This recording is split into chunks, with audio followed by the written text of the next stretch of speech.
Ja, daar is nog nie 'n woord op my tong nie. Kyk, dan ken ek. Dan ken u, Here, dit volledig.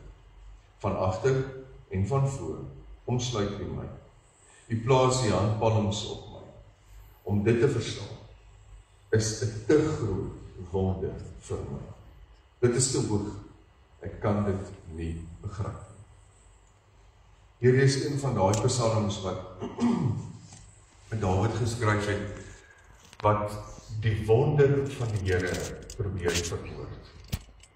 Waarin hy sê, en ons mekaar kan sê, ten Here. En totdat ons ten volle gaan verstaan, al wat ons kan werk, is maar om die wonder van God te besing.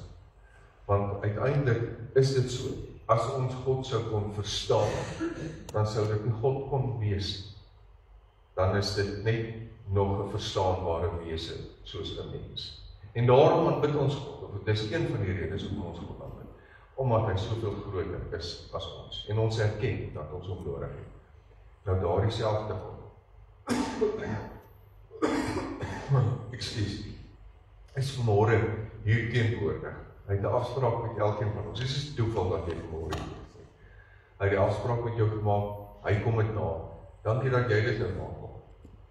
En omdat God hierdie groot gans ander God hier teenwoordig is, kan ek julle groet in sy naam en sê, medegelowiges, ek groet julle in die naam van God die Vader, God die Seun, God die Heilige Gees. Amen. Kom ons sing as 'n toetrede lied, bidend, sittend, lied 258 vers 1, 2 en 3, vreugdevolle tyd.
Toe ek sy kinders leer ken het, toe was hulle nou nog, eintlik klein Philip was op daai stadium nog 'n baba.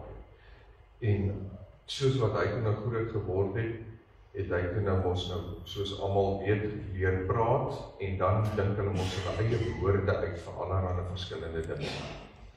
En een van die beste beskrywings, hulle sê ons altyd in die mond van die suigeling, né? En een van die beste beskrywings wat ek nou al ooit in my lewe gehoor het, en vanmôre nou in hierdie geval voel ek nou dieselfde daaroor, toe hy nou leer van rekenaar, toe noem hy dit 'n nekenaar. Ja, hierdie was nou 'n nekenaar episode.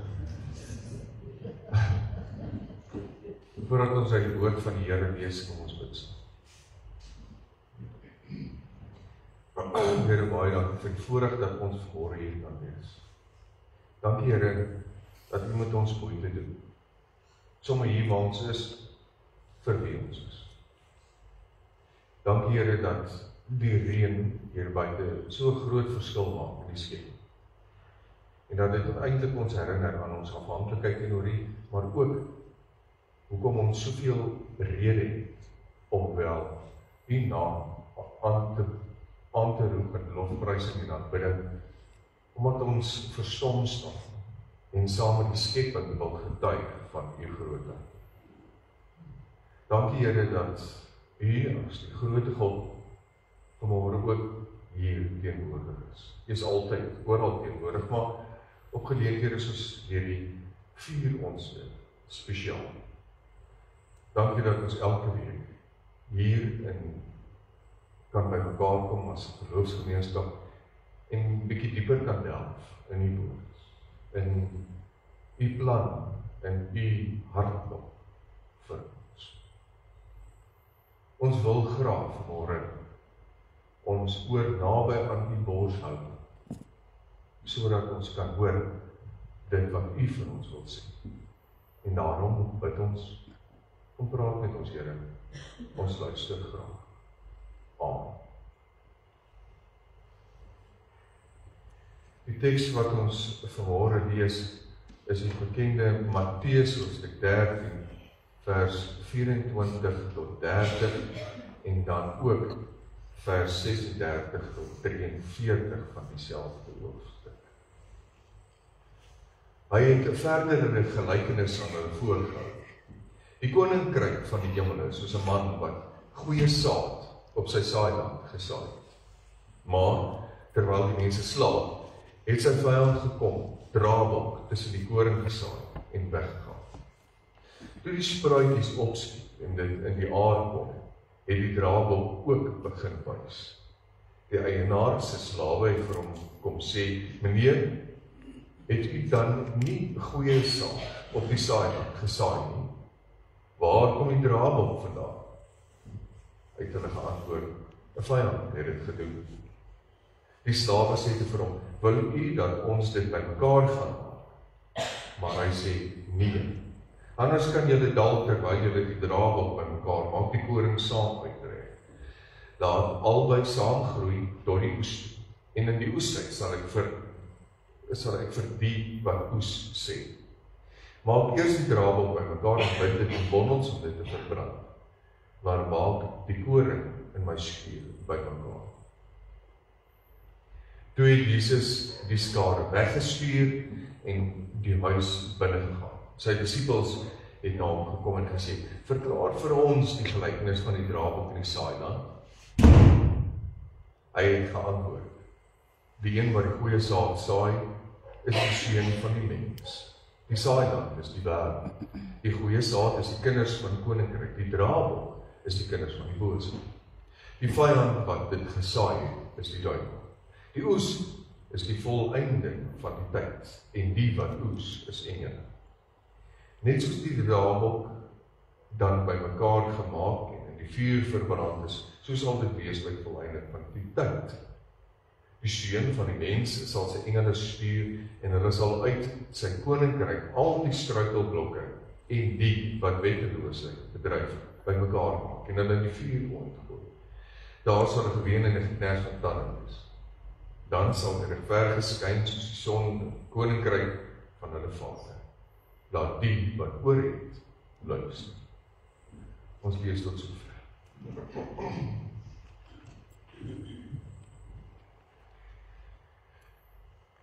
'n dominee het een keer vertel, so toe klomp by mekaar sit, te vertel hy hierdie byna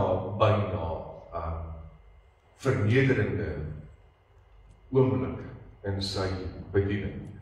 Nou, die dominee het eendag gepreek, en hier toe nou 2 jong manne hiervoor nes geskrob, en die reg deur die erediens, terwyl hy die Bybel lees, terwyl hy preek, elke ding is hulle op hulle fone besig, heeltyd. En dan sien jy die vingers, jy sien die skerm, en hulle kyk, beswaarlik kyk hulle op na die dominee, maar hulle is die heeltyd besig. En dit, aan die begin was dit okay, later begin ek op irriteer, naderhand raak ek en baie gefrustreerd met hierdie 2 jonge manne, wat hier onder sien lees, sit in die vermetelheid en terwyl hy die Bybel uit te lees, en terwyl hy preek, op hulle fone besig gewees. Maar hy besluit toe om niks te sê nie, maar net na die erediens, toe kom hulle nou daar in die konsistorie by mekaar, en hy kon toe nou nie wag nie, en die oomblik toe hulle nou daar binne is, toe maak hy sy misloop baie duidelik bekend. En hy sê vir die kerkeraadslede dat hy hoogs ontstoke is en baie gefrustreerd is, en dat hy dit nie weer sal toelaat. Volgende keer gaan hy in die erediens teregwys. Inteendeel, hy voel lus om nou hierna na hulle huise toe te gaan en vir hulle vra, waar kry hulle die maniere om te doen wat hulle nou gedoen het. En hy was nog so half besig om sy mond te spoel. Toe sê een van die ouderlinge vir hom, dominee, ekskuus, gee maar net 'n oomblik. En die dominee kyk vir hom, toe sê die ouderling, ek het verskyns agter hulle gesit, die hele tyd wat jy gepreek het, was hulle besig met die Bybel op hulle fone, en het hulle al die tekste waarna jy verwys het gaan opsoek, en het hulle op hulle fone die Bybel opgehaal en die tekste gehighlight, en daaroor nagelees. Kan julle nou dink, hoe die daai dominee toe nou gevoel? Nee?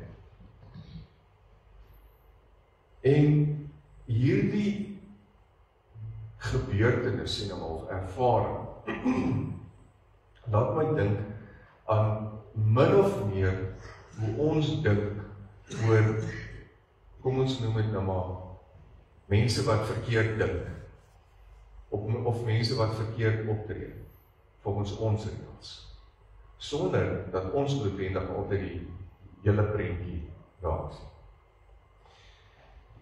Kom ons kom terug by die teks. Nou, Matteus 13 is deel van die koninkryks tekste. Die tekste wat aangeteken is, waar Jesus gelykenisse gebruik, om die koninkryk koninkryk van God aan die mense bekend te maak.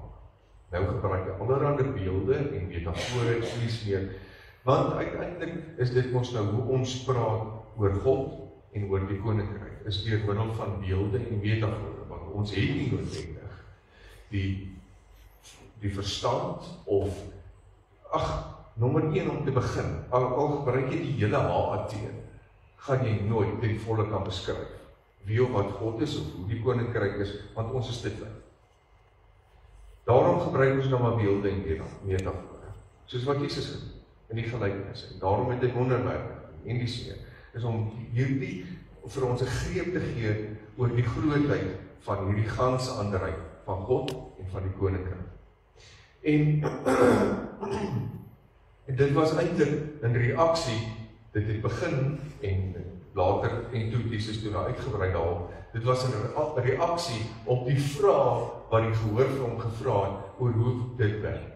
Hoe werk liefde, hoe werk seën, hoe werk genade en so. En eintlik is dit maar 'n uitbreiding op dit wat begin het in Matteus 5 met die bergrede. Ons almal ken die bergrede.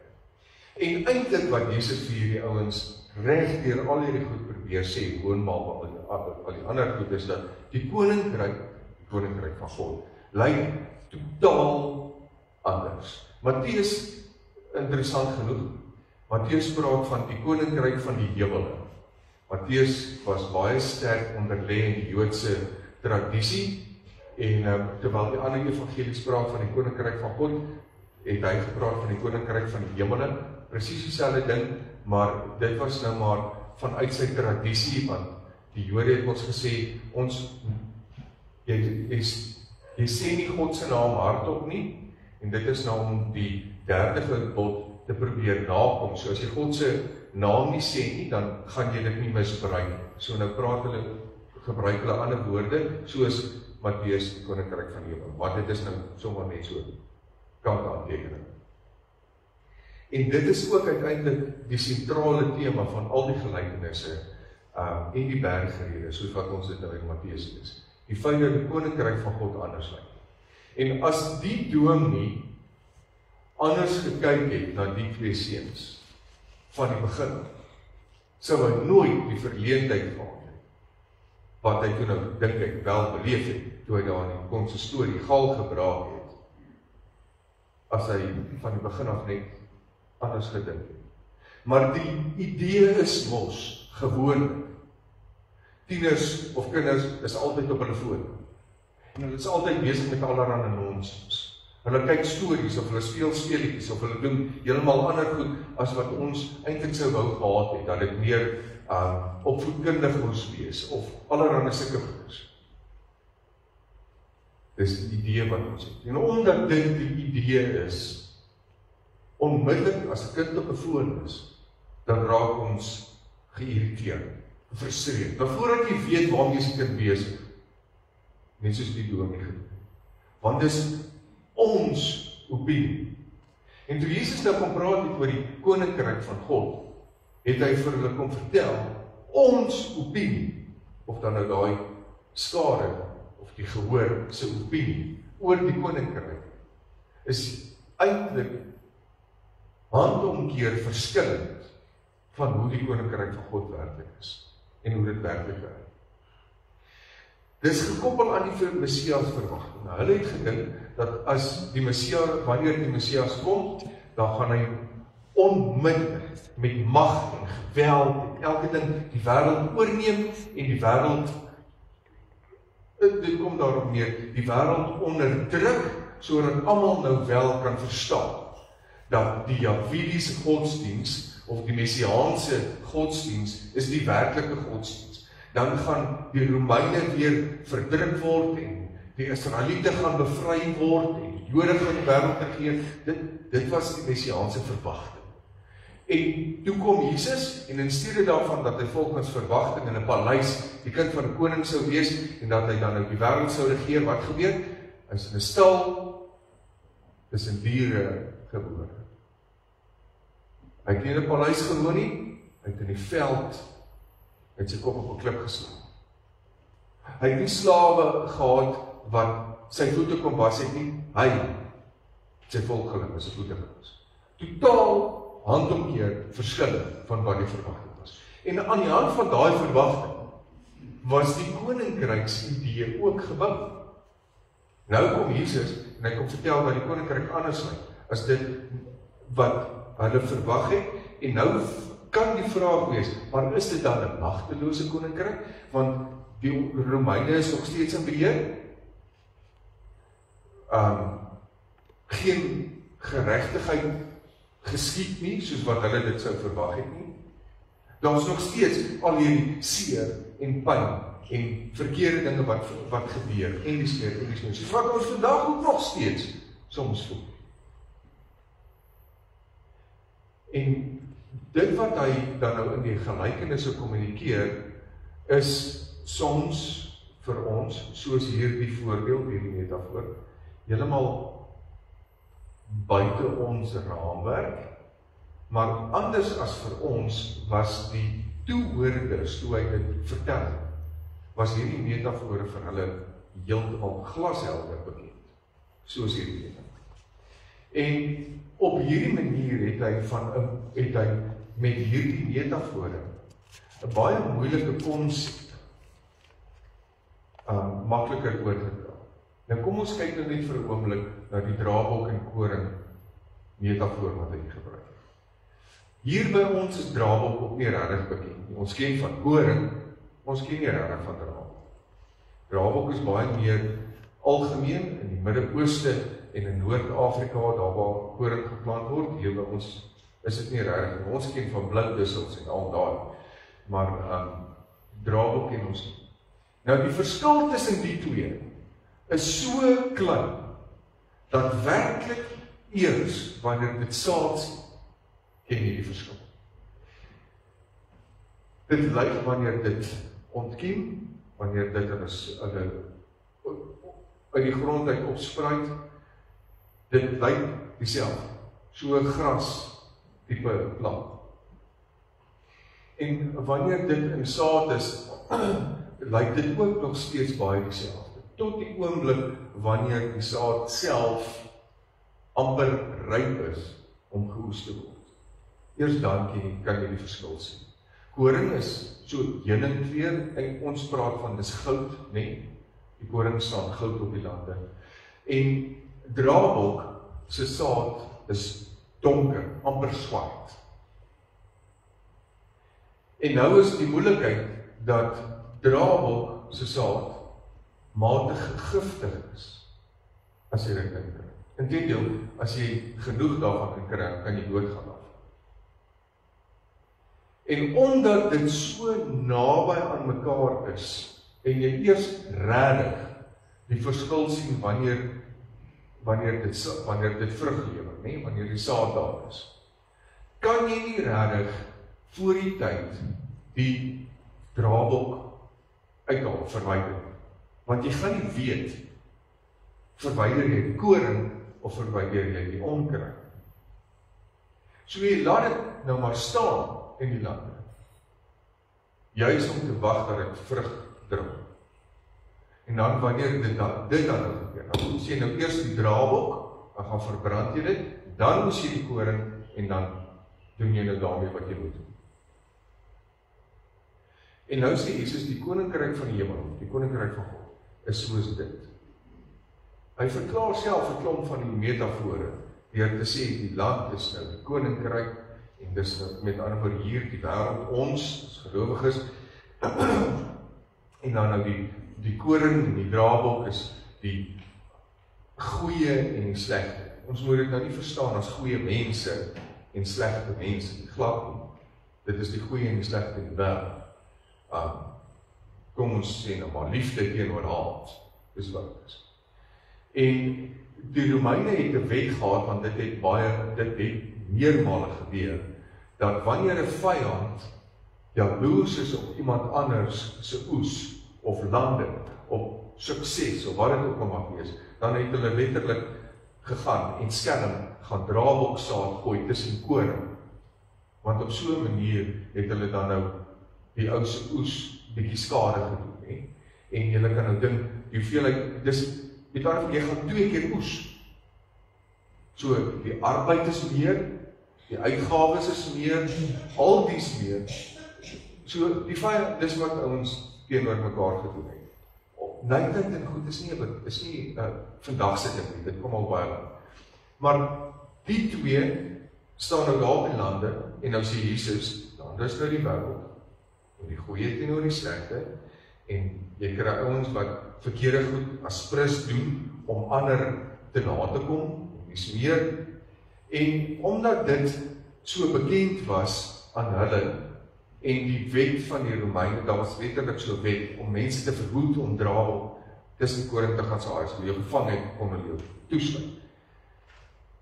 Terwyl hierdie ouens nou hoor wat Jesus sê, en probeer kommunikeer met hierdie metafoor, en ons ook nou 'n bietjie meer verstaan. Nou begin ons iets anders hoor. Die dominee het na hierdie twee ouens gekyk, hierdie twee jong manne hiervoor. En hy was onmiddellik gefrustreerd. En hy wou hulle onder dieselfde kam skeer, en hy wou hulle teregwys. Dis hoe ons geleer is. Ons is geleer, as jy iets sien wat verkeerd is, moet jy onmiddellik optree. Moet jy dit regmaak, en jy moet dit elimineer. Net soos wat die boer se slawe wou doen. Hulle wou onmiddellik optree, onmiddellik van die draabok ontslae. Jesus sê in die koninkryk van God, werk dit so. Ons doen nie dit, gee kans. Hoekom? Net soos dit die dominee die verleentheid sou spaar, as hy nie onmiddellik sou optree. En ons baie keer die verleentheid sou spaar, as ons nie onmiddellik optree, omdat ons dink iets is verkeerd, sonder dat ons noodwendig die konteks ken. So moes die slawe kans gee vir die koring en Drabok om saad te skiet, sodat hulle kan weet wat die verskil is. Net so doen Jesus. God, met baie geduld, om die hele, ek wil amper sê, kans wat God vir ons gee, te benut. Gee God weer en weer en weer 'n tweede kans, tweede geleentheid. Want in God se hart leef hierdie liefde, dat daar altyd kans gegee word, sodat iemand kan verander. Ek vermoed hierdie ding se batterye is maar.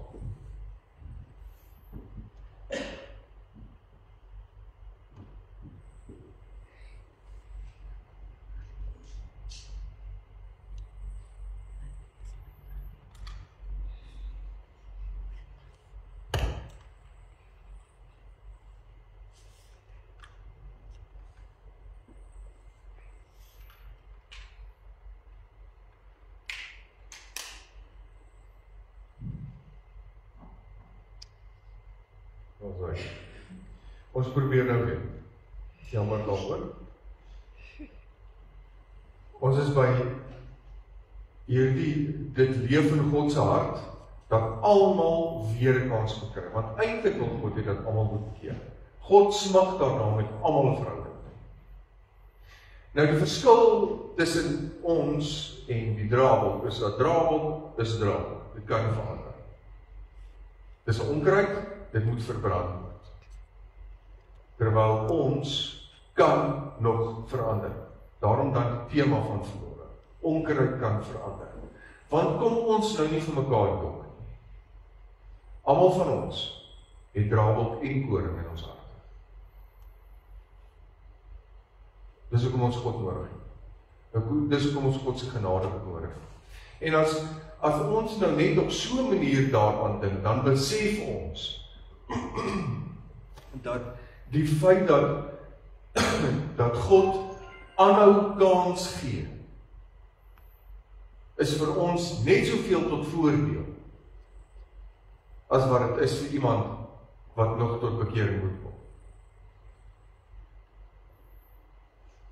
Anders as die koring en die Drabok, kan ons, en as ons kan enigiemand verander.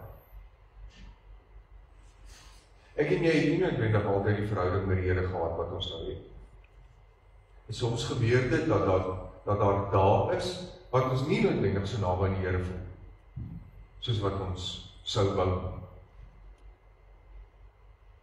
Daarom hou God aan om kans op kans op kans op kans te gee. Dis hoe groot God se genade is. Want almal van ons verdien om 'n verhouding met die Here te hê. En as ons dit verdien almal anders dit ook. En dank die Here daarvoor. Want as dit sou wees dat Drabok voor die voet, nog voordat dit vrug dra, geëlimineer word, dan gaan ek en jy ook op die hoop moet beland wat verbrand word. Ons weet dit. En uit al hierdie idees wat ons het oor wat verkeerd is en wat eintlik veronderstel is om met iemand te gebeur wat verkeerd optree, of wat ook al die geval mag wees, onmiddellike optrede, elimineer, teregwys. Wat ons dan doen, is eintlik dan maak ons onsself net so skuldig, soos wat ons dink die ander persoon is. Jesus het juis die moeite gedoen om by die gemarginaliseerdes uit te kom. En hulle was gemarginaliseer, hoekom? Omdat daar idees in die mense se kop en harte geheers het oor spesifieke persone, oor hulle geestestoestand, oor hulle fisiese voorkoms, oor hulle welstand en die so. Ons ken dit. Hoeveel grense rig ons nie ook maar self in ons eie koppe op en marginaliseer ons self ook maar mense op grond van sosiaal en kultureel oorgelewerde idees oor ander mense. Soos, ek vat nou maar sommer hierdie voorbeeld. Iemand wat daar's baie maar vat hierdie voorbeeld. Iemand wat vigs, wat HIV positief is. Wat doen ons? Hy mag nie na my kom nie, hy mag nie in my huis kom nie, mag nie aan my tafel sit en saam met my eet nie, want net nou kry ek dit ook. Nee? Dis nou maar een voorbeeld. Daar's 'n legio van ander voorbeelde. Wat het Jesus gedoen? Na daai mense toe gegaan. Saam met hulle geëet. So as ons vooraf mense marginaliseer of wil teregwys, optree, dit wil elimineer, dan doen ons presies teenoorgestel as wat Jesus doen. En ons as gelowiges wil daarop aanspraak maak dat ons volg Jesus se voorbeeld. Ons moet iets wat verkeerd is. Ons moet dit uitwys. En ons moet mense reghelp. Dis ons werk as medegelowiges om dit met mekaar. Maar daar's 'n regte en 'n verkeerde manier. Die verkeerde manier is om nog voordat dit vrug dra, dit te wil gaan uitdruk. Want dan elimineer ons die goeie en die slegte saam. Die regte manier is soos Jesus is, wag naar dit vrug dra. Dan maak dit homself bekend. En hierdie stuk genade wat Jesus verkondig, sluit hy in hierdie gelykenis, in hierdie gedeelte, sluit hy af met wie oor het, moet luister. En net soos al die ander gelykenisse, net soos met die wonderwerke, wanneer ons hierdie goed vir mekaar sê, kom dit daarop neer. Is jy bereid om jou vooropgestelde idees vir 'n oomblik net daar neer te sit? Te luister wat God sê en te besef dat die koninkryk van God werk heeltemal anders. En daarom besluit ek dan om eerder vanuit daai perspektief na ander, na die wêreld, na myself te kyk. Dan kan ek jou waarborg van God en die koninkryk se reëls, jou reaksie en jou optrede bepaal, eerder as sogenaamde sosiale norme. Sluit af. Los die oordeel vir God. Ek en jy het nie die reg daartoe. Omarm eerder God se liefde en genade en wees dankbaar daaroor dat God kans op kans op kans op kans gee, want dit geld vir jou ook. Met gebed, met God se genade, kan onkruid verander. Ek weet dit. Kom ons af met gebed. Here, baie dankie dat U aanhou om die koninkryk se reëls toe te pas, selfs in ons lewens. Ons kan dankbaar wees dat dit so is, omdat juis daarin is U genade vir ons. tot voordeel. Dankie dat U altyd bereid is om nog 'n kans te gee. Dat U altyd bereid is om die mooi te laat ontluik. Ons dankie, Here, vir die voorreg dat ons weer vanmôre 'n stukkie van die aard kon beleef, kon sien, kon ervaar. Ek wil vir U vra dat U asseblief hierdie koninkryksbeginsels in ons sal vestig, dat dit soos koring op die lande, goud in ons harte, sal wat sal skiet. Ons bid dit in Jesus se naam. Amen. Ons gaan nou afsluit met ons slotlied staande, dis lied 317, inkoms en uitgang. Ons herhaal dit 2 keer, dan bly ons staan vir die seënheidspraak aan die einde, en onthou asseblief dat die dankoffers word by die deure opgehang. Kom ons staan.